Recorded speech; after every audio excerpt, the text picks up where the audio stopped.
tuunan na imong gipahilunan.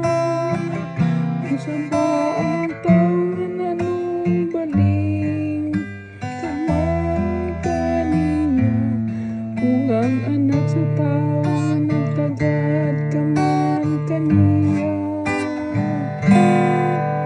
O Ginoo among Diyos, pagkakatingalahan sa imong ngalan sa tibuok kalibutan.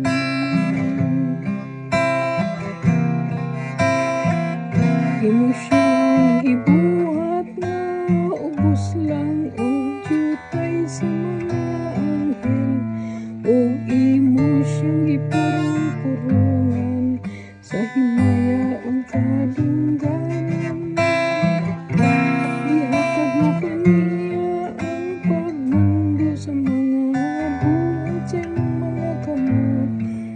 Gibutang mo ang tanan sa iyang tiilan.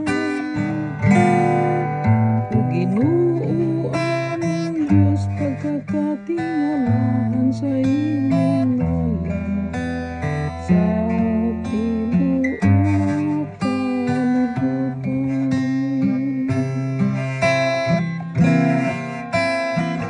Ang tanang mga paningog kabatahan, uubisan ng mga mananap sa kaumahan.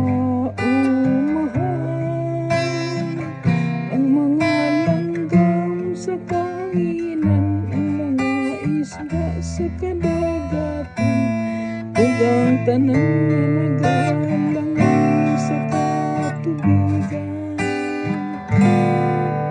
O Ginoo among Diyos, pagkakatingalahan sa